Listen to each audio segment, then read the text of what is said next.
Good morning student. मैं Ramakant Tiwari SPRD ITI से। बच्चों, आज हम लोग भारत स्किल के क्वेश्चन सीरीज को स्टार्ट कर रहे हैं और ये क्वेश्चन सीरीज आपके एग्ज़ाम पॉइंट ऑफ व्यू से बहुत ज़्यादा इम्पॉर्टेंट है। हम इन सभी क्वेश्चनों का डिटेल एनालिसिस करवाएंगे विद आंसर के। तो चलिए शुरू करते हैं। देखिए, क्वेश्चन नंबर 1 दिया गया है जो कि आपकी स्क्रीन में दिख रहा है। इस सुरक्षा चिन्ह का क्या नाम है? इसके 4 विकल्प दिए गए हैं। पहला दिया गया है चेतावनी चिन्ह, दूसरा दिया गया है आवश्यक चिन्ह, तीसरा निषेधात्मक और उसके बाद सूचनात्मक।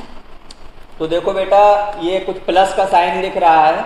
अब इसको पहचानने के लिए सबसे ज़्यादा इम्पॉर्टेंट चीज़ है कि हमें सारे सुरक्षा चिन्हों के बारे में कुछ ना कुछ जानकारी होनी चाहिए। सेफ्टी साइन जो होते हैं, सुरक्षा चिन्ह आपके कितने टाइप के होते हैं?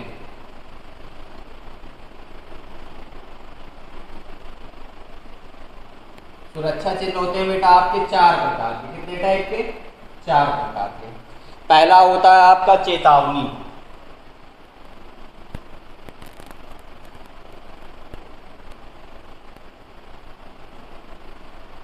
चेतावनी चिन्ह जो होता है बेटा, वो कुछ इस टाइप से बना होता है, एक त्रिभुज के अंदर बनाया जाता है। जैसे इस टाइप से कोई चिन्ह दिया है तो ये बिजली के खतरे को दिखा रहा है, ठीक है। अगर कोई इस टाइप से चिन्ह दिया गया है तो ये जर्नल खतरे को दिखा रहा है। अगर कोई बेटा इस टाइप से चिन्ह दिया गया है, सपोज दैट कोई क्रॉस लगा और एक सिर का निशान बना, तो ये हाई डेंजर खतरे को दिखा रहा है। इसमें एक चीज की विशेषता होती है, जो अंदर का यहाँ पर त्रिभुज के अंदर जो रंग भरा जाता है वो पीले रंग का होता है। पृष्ठभूमि कैसी होती है बेटा? पीली। और जो ये चित्र बना रहता है अंदर, ये होता है काले रंग का। तो स्वाभाविक सी बात है, देखिए ऐसा तो कुछ मैच कर नहीं रहा है, तो ये विशेषता क्या देता है हमें? किसी ना किसी टाइप। इसलिए ऑप्शन नंबर ए हमारा क्या हो जाएगा बेटा? गलत हो जाएगा। अब ऑप्शन नंबर 2 की तरफ बढ़ते हैं। तो ऑप्शन नंबर 2 में होता है हमारे पास आवश्यक चिन्ह। कौन सा होता है? आवश्यक चिन्ह।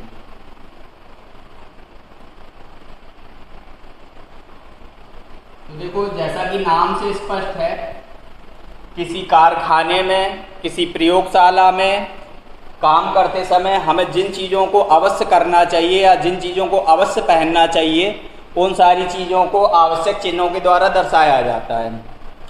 ये बेटा आपके कुछ इस टाइप से होते हैं। जैसे गोले के अंदर बना होगा, ये चश्मा बना हुआ है, इसका मतलब है कि आपको चश्मा पहनना है।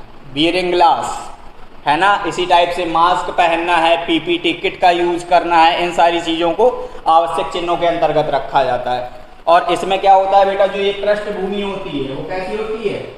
नीली होती है। नीले रंग की पृष्ठभूमि का प्रयोग किया जाता है। और जो चिन्ह बनाया जाता है वो आपका सफ़ेद रंग से बनाया जाता है। ये चश्मा बनेगा वो बेटा कैसा बनेगा? सफ़ेद रंग से। तो ऐसा भी कुछ नहीं दिख रहा है, क्योंकि ना तो वो गोल है जो चित्र में दिया गया है और ना ही कुछ इस टाइप से है। तो ये बी नंबर का ऑप्शन भी आपका क्या हो जाएगा बेटा? गलत हो जाएगा। अब हम लोग बढ़ते हैं ऑप्शन नंबर सी की तरफ। किसकी तरफ बढ़ते हैं? ऑप्शन नंबर सी की तरफ। ऑप्शन नंबर सी में दिया गया है हमारा निषेधात्मक चिन्ह। कौन सा चिन्ह दिया गया है? निषेधात्मक।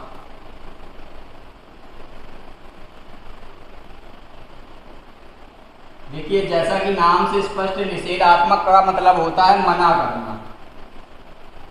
मना करना।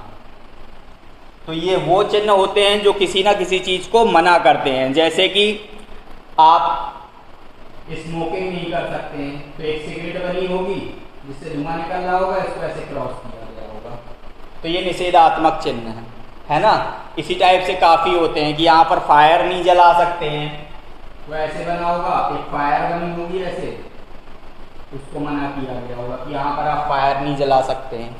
तो निषेधात्मक चिन्ह होते कैसे हैं आकार में? ये गोल होते हैं बेटा। कैसे होते हैं? गोल होते हैं आकार में, और कोई जिस चीज़ को मना किया जाता है उसे क्रॉस कर दिया जाता है। बेटा, इनकी जो पृष्ठभूमि होती है वो कैसी होती है? सफ़ेद। अर्थात जो अंदर रंगा जाता है वो सफ़ेद कलर का होता है। चित्र बेटा कैसे से बनाया जाता है? वो बनाया जाता है काले रंग से। और जो ये बॉर्डर है बेटा, जिसमें हम पिन फेर रहे हैं। ये जो बॉर्डर है और ये जो क्रॉस लाइन है ये बनाई जाती है लाल रंग से। तो देखो इनमें से भी कुछ मैच नहीं कर रहा है, तो स्वाभाविक सी बात है ये वाला भी नहीं होगा। अब बढ़ते हैं हम लोग विकल्प नंबर डी की तरफ, जो कि दिया गया है सूचनात्मक चिन्ह। कौन सा दिया गया है? सूचनात्मक चिन्ह। तो देखो सूचनात्मक चिन्ह का क्या उद्देश्य होता है?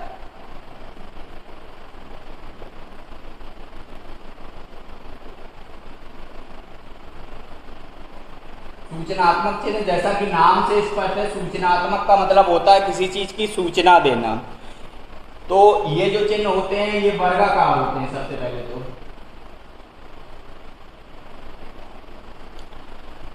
वर्गाकार होते हैं, कभी कभी आयताकार भी दिख जाते हैं, और इसमें हरे रंग से पोता जाता है अंदर, और जो अंदर साइन बना रहता है, सपोज दैट जैसे प्लस का बना हुआ है, तो इसका मतलब है कि यहाँ पर डिस्पेंसरी है।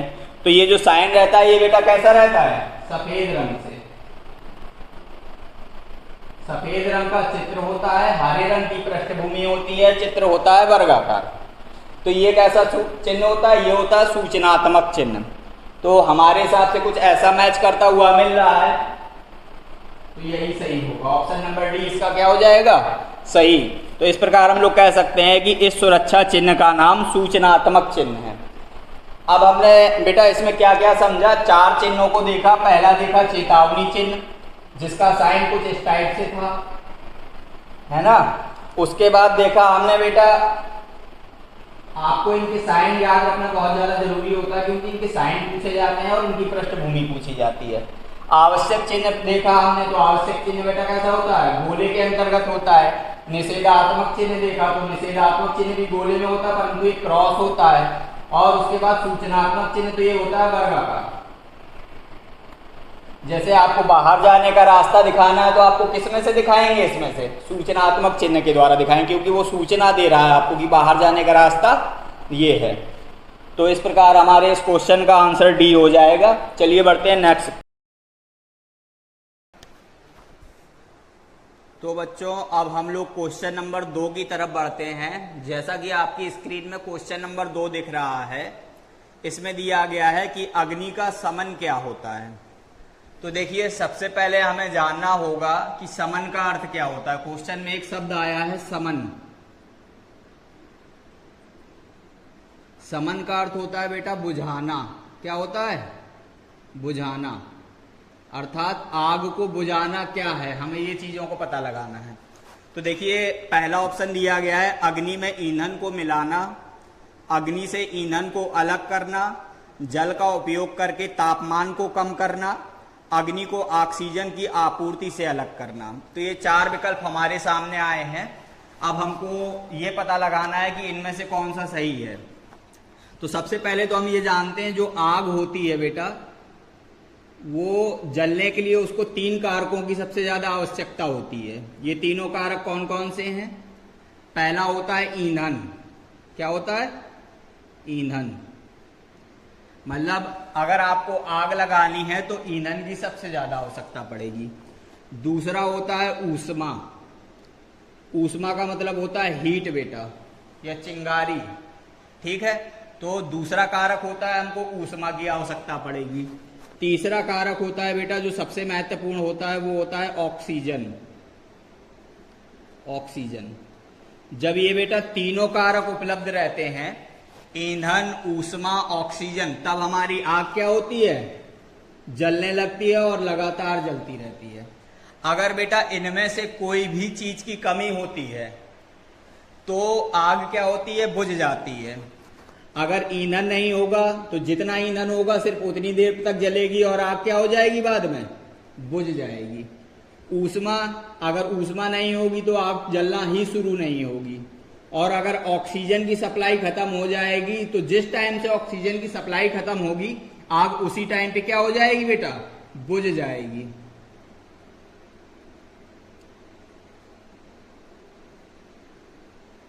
है ना। तो देखते हैं हम लोग ऑप्शन के हिसाब से।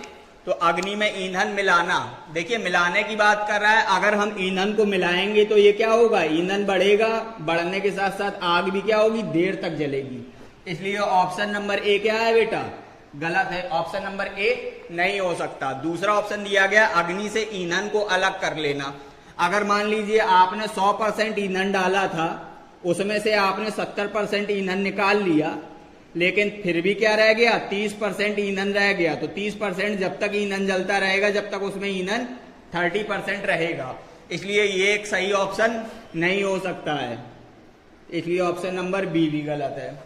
ऑप्शन नंबर सी की तरफ चलते हैं। जल का उपयोग करके तापमान को कम कर देना।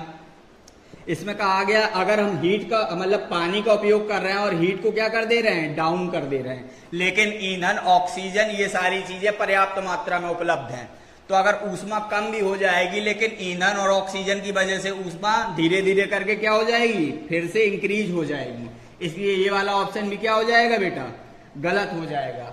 चौथे ऑप्शन में दिया गया अग्नि को ऑक्सीजन की आपूर्ति से अलग कर देना।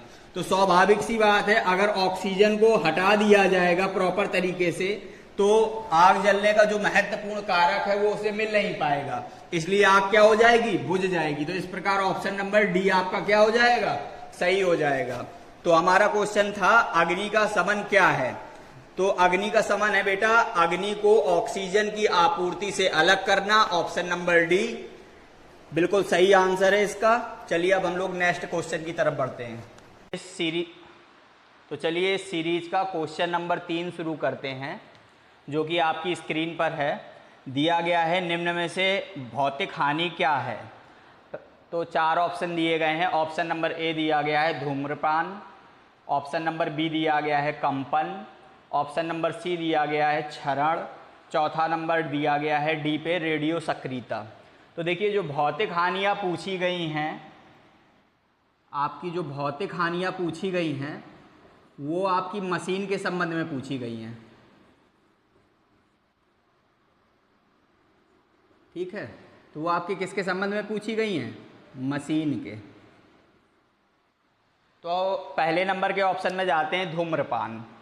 क्या दिया गया है, धूम्रपान। तो देखिए ये एक रासायनिक प्रक्रिया होती है। धूम्रपान में क्या होता है, हमारे शरीर के अंतर्गत निकोटीन जाता है और वो केमिकल चेंजेस करता है हमारी बॉडी पर, और वो धीरे धीरे हमारी बॉडी को, टिश्यूज़ को नष्ट करता है और कई सारे ऑर्गन्स पे उसका गलत प्रभाव डालता है। तो ये भौतिक हानि ना होकर के कैसी होती है बेटा, रासायनिक हानि होती है, जो बाद में भौतिक हानि का रूप धारण कर लेती है, कुछ ना कुछ हमारे शरीर को डिस्टर्ब कर देती है। तो इस प्रकार हम कह सकते हैं जो धूम्रपान होता है वो मेनली रासायनिक हानि होती है और भौतिक हानि भी होती है, मतलब दोनों का मिक्सअप होता है ये। लेकिन ये क्या मशीनों से संबंधित है, मशीन को धूम्रपान से क्या नुकसान होगा, कोई नुकसान नहीं होगा। इसलिए ऑप्शन नंबर ए क्या है बेटा, गलत है। अब दूसरा दिया गया है कंपन। कंपन का मतलब होता है बेटा वाइब्रेशन। जैसे कोई मशीन होती है, तो मशीन का कोई एक बोल्ट मान लीजिए ढीला है और आपने मशीन को चालू कर दिया, तो जगह जहाँ पर बोल्ट ढीला होगा वो लगातार वाइब्रेट करेगा, और वाइब्रेट करने का से क्या होगा कि वो पार्ट या तो टूट जाएगा लगातार वाइब्रेशन की वजह से, या उसकी इफ़िशियंसी कम हो जाएगी, धीरे धीरे वो ख़राब हो जाएगा। इसलिए ये क्या होता है, एक प्रकार से भौतिक होता है, कुछ ना कुछ फिजिकल चेंजमेंट, फिजिकली ख़राब हो जाता है मशीन का, तो इसलिए भौतिक हानि के अंतर्गत ये आता है। तो ऑप्शन नंबर बी सही हो सकता है। चलिए आगे की भी ऑप्शन चेक करते हैं हम लोग। अगला दिया गया है क्षरण या जंग लगना। तो देखिए क्षरण का जो मेनली मतलब होता है किसी चीज़ का धीरे धीरे क्षय हो जाना। अर्थात जैसे आपने देखा होगा लोहा होता है, लोहे पे जंग लग जाती है। मान लीजिए इस टाइप से कोई लोहे की राड है, लोहे की राड में क्या होता है, आपकी मान लीजिए जंग पकड़ गई है ऐसे, तो ये क्या करती है, आपके लोहे को धीरे धीरे धीरे धीरे ख़राब करना स्टार्ट कर देती है और ये झड़ झड़ के टुकड़ों के रूप में गिरने लगता है। इसी को बोलते हैं हम लोग क्षरण। ये सारी चीज़ें होती कैसे हैं, जंग लगना एक प्रक्रिया है जो कि पूर्णतः रासायनिक प्रक्रिया है, केमिकल चेंजेस है। क्योंकि जो मटेरियल रहता है वो एनवायरनमेंट के साथ और उपस्थित गैसों के साथ या सप्लीमेंट के साथ कुछ ना कुछ केमिकल रिएक्शन करता है और उसके द्वारा ये सारी चीज़ें घटित होने लगती हैं। तो ये एक रासायनिक प्रक्रिया है। और एक चीज़ याद रखिए, संसार में जितना भी मटेरियल बना हुआ है वो रासायनिक प्रक्रिया उसमें ज़रूर होती है, क्षरण ज़रूर होता है। कोई भी ऐसा मटेरियल नहीं है जिसका क्षरण ना हो। ये महत्वपूर्ण चीज़ है, इसलिए क्षरण भी ऑप्शन नंबर सी भी नहीं हो सकता है। चलिए ऑप्शन नंबर डी को चेक करते हैं, रेडियो सक्रियता। ऑप्शन नंबर डी में आपका क्या दिया गया है? रेडियो सक्रियता।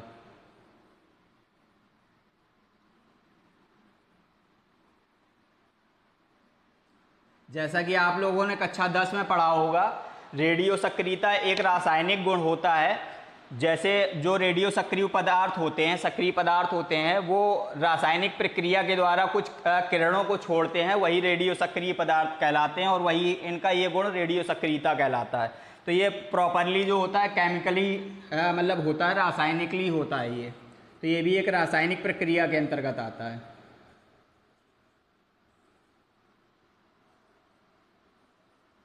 तो इस प्रकार हमारा ऑप्शन नंबर डी भी क्या हो जाएगा बेटा? गलत हो जाएगा। तो इसका मतलब पूछा गया है कि निम्न में से भौतिक हानि क्या है, तो केवल ऑप्शन नंबर बी हमारा सही हो जाएगा कि भौतिक हानि सिर्फ कंपन है। चलिए सीरीज के क्वेश्चन नंबर 4 की तरफ बढ़ते हैं हम लोग।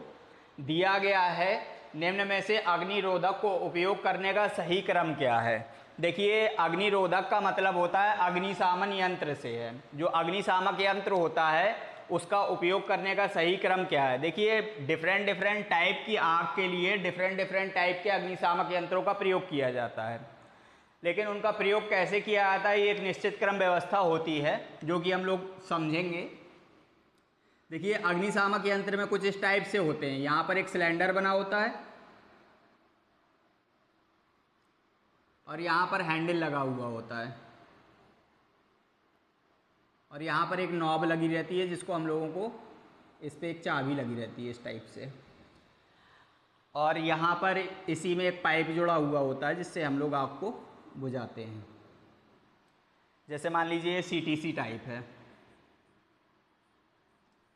तो देखियो अग्निशामक यंत्र का जो सही उपयोग होता है, तो सबसे पहले हम लोग क्या करेंगे, इस नॉब को खींचते हैं। सबसे पहले क्या करते हैं? खींचना। नॉब को क्या करना होता है? हमको खींचना। खींचने के बाद क्या होता है, मान लीजिए आग आपकी यहाँ पर जल रही है, तो इस आग की तरफ हमको निशाना लगाना होता है। तो दूसरा नंबर का काम क्या होता है हमारा? निशाना लगाना।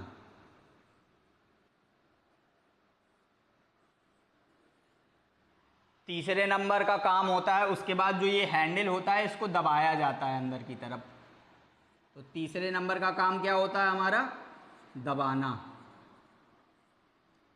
और चौथे नंबर का काम होता है इसमें हमारा इस पाइप को यहाँ वहाँ दोनों तरफ को घुमाना, ताकि अगर जो अगल बगल भी आग लगी हो तो वो क्या हो जाए? बुझ जाए। तो इसको क्या होता है? घुमाना। तो सही क्रम हमारा क्या होता है? सबसे पहले नॉब को खींचना दी गई चाबी को, फिर उसको निशाना लगाना जहाँ पर आग है, उसके बाद इस हैंडल को दबाना ताकि इससे CTC निकलने लगे, कार्बन टेट्राक्लोराइड। उसके बाद क्या होता है चौथे नंबर पे, इस पाइप को यहाँ वहाँ घुमाना ताकि जो अगल बगल भी छोटी छोटी आग है वो भी क्या हो जाए? बुझ जाए। तो चलिए ऑप्शन के हिसाब से हम लोग देखते हैं जिसमें ये चारों क्रम को सही तरीके से फॉलो किया होगा, सिर्फ वही वाला ऑप्शन सही होगा हमारा। तो पहले वाले में दिया गया है खींचना, तो बिल्कुल सही बात है, खींचना एकदम सही है। उसके बाद दिया गया है निशाना लगाना, तो बिल्कुल सही है, दूसरे नंबर पे हम निशाने ही को लगाते हैं, तो दूसरा भी सही है। ठीक है। उसके बाद तीसरा दिया गया है दबाना और उसके बाद घुमाना। तो इसमें जो चारों पॉइंट दिए गए हैं 1 2 3 4, ये चारों क्या हैं? क्रम से दिए गए हैं, इसलिए क्या हो जाएगा? ये वाला सही हो जाएगा। अब देखते हैं ऑप्शन नंबर दूसरे को। तो इसमें दिया गया है खींचना, तो खींचना तो हमारे अकॉर्डिंग सही है पहले नंबर पे। दूसरा दिया गया है निशाना लगाना, वो भी सही है।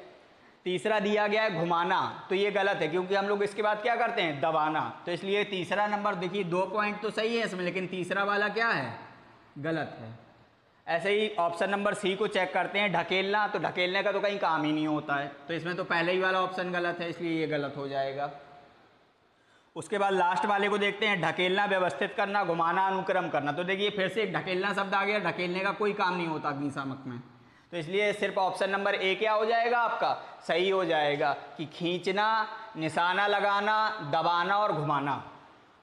चलिए अब नेक्स्ट क्वेश्चन की तरफ बढ़ते हैं। तो चलिए इस सीरीज के क्वेश्चन नंबर 5 की तरफ बढ़ते हैं। दिया गया है 5S संकल्पना में निम्न में से कौन सा चरण स्टैंडर्डाइजेशन होता है। तो देखिए सबसे पहले तो हमको 5S संकल्पना को जानना होगा कि 5S संकल्पना क्या होती है। देखिए एक तकनीशियन और एक मिस्त्री में बहुत बड़ा अंतर होता है। तकनीशियन जो भी काम करता है वो पूरी स्वच्छता के साथ करता है, और स्वच्छता के लिए जो मानक तैयार किए गए हैं वो 5S संकल्पना के अंतर्गत आते हैं। ठीक है, तो इसमें क्या होता है, आपके निम्नलिखित 5 चरण होते हैं जो कि दिए गए हैं। सॉर्ट, पहला चरण क्या होता है, सॉर्ट। सॉर्ट का मतलब होता है छांटना। सॉर्ट का मतलब क्या होता है बेटा, छांटना। इस संकल्पना को समझने के लिए आप एक छोटी सी कहानी समझिए। अगर आपको घर में रोटी बनानी है तो आपको सबसे पहले क्या होगा, आपको गेहूं की छटनी करनी होगी या आटा की छटनी करनी होगी, तो वही कहलाता है छांटना। दूसरा कहलाता है set in order. Set in order का मतलब होता है सुव्यवस्थित रखना, सुव्यवस्थित रखना। आपने जो जो सामान छांटा है रोटी बनाने के लिए, आप उसको कहीं ना कहीं एक जगह पर कलेक्ट करके सेट क्रम से रख देंगे कि सबसे पहले हमको इसकी आवश्यकता होगी, उसके बाद इसकी आवश्यकता होगी, फिर इसकी आवश्यकता होगी। ठीक है, इधर पे आपने क्या किया था, जो खूब सारा आपका सामान था उसमें से केवल एक चीज़ की छटनी की थी। तो पहला काम आपका क्या था कि छांटा था। दूसरा काम था सेट इन ऑर्डर। उन सारे जो छांटा हुआ सामान है जैसे पीढ़ा, बिल्ला, हुरसा, आटा, इनको आपने एक क्रम में रख दिया कि सबसे पहले हमें आटे की ज़रूरत पड़ेगी, परात की ज़रूरत पड़ेगी, फिर इसकी ज़रूरत पड़ेगी, इसकी ज़रूरत पड़ेगी। उसके बाद होता है साइन। साइन का मतलब होता है स्वच्छता। क्या होता है बच्चों, स्वच्छता। स्वच्छता का मतलब है कि आप जिस वर्क स्थान पर काम कर रहे हैं, जैसे आप अपने किचन पर काम कर रहे हैं सपोज दैट, या जो भी वर्क प्लेस है, तो उसकी सफाई करेंगे आप सबसे पहले। जो आप मान लीजिए आप इस किचन में खड़े होकर बना रहे हैं, तो जहाँ पर आपको ये बनाना है इसको आप लोग सही तरीके से साफ करेंगे। तो ये हो गया तीसरा, साइन हो गया। चौथा होता है स्टैंडर्डाइजेशन। स्टैंडर्डाइजेशन का बच्चों मतलब होता है मानकीकरण। क्या होता है, मानकीकरण। मानकीकरण का मतलब होता है जो भी आपने स्वच्छता की है वो एक स्टैंडर्ड या मानक के अनुसार होनी चाहिए। आपकी जो स्वच्छता है वो जैसा मानक उसका तैयार किया गया है तो उस हिसाब से होनी चाहिए, कि ऐसा नहीं कहीं पर भी गंदा छोड़ दिया, कहीं कहीं पर साफ कर लिया। अगर मानक ये कहता है कि हमें पूरा किचन साफ चाहिए तो आपको पूरा किचन साफ करना पड़ेगा, या आपको जो भी आपका वर्क स्थान है जो मानक है उसका, वो सारे मानकों के अकॉर्डिंग ही उसकी सफाई करनी पड़ेगी। अंतिम होता है सस्टेन। सस्टेन का मतलब होता है अनुशासन।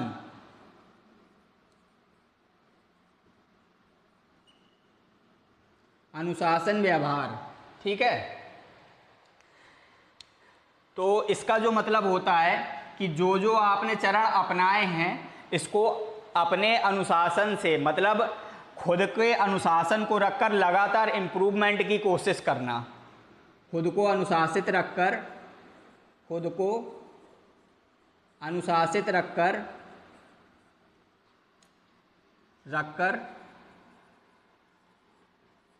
लगातार इम्प्रूवमेंट की कोशिश करना।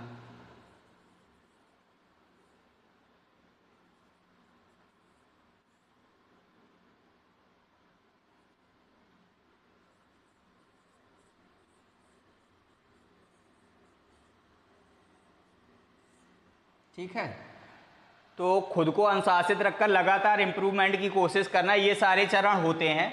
तो इसमें कहा गया है कि जो आपका मतलब इसका स्टैंडर्डाइजेशन है, स्टैंडर्डाइजेशन इसका कौन सा चरण है बच्चों, चौथा चरण है। तो देखिए ऑप्शन नंबर ए में दिया गया है पहला चरण है, तो पहला वाला हो नहीं सकता। ऑप्शन नंबर, क्योंकि पहला वाला क्या है हमारा, छांटना। दूसरा वाला दिया गया द्वितीय चरण, तो द्वितीय चरण होता है सुव्यवस्थित रखना, तो ये भी नहीं हो सकता। तीसरा नंबर दिया गया है, तृतीय नंबर पे स्वच्छता साइन, तो ये भी नहीं हो सकता। चौथा नंबर क्या होता है हमारा, स्टैंडर्डाइजेशन, तो यही विकल्प सही है, अर्थात हमारा चौथा विकल्प क्या कहलाता है, स्टैंडर्डाइजेशन कहलाता है।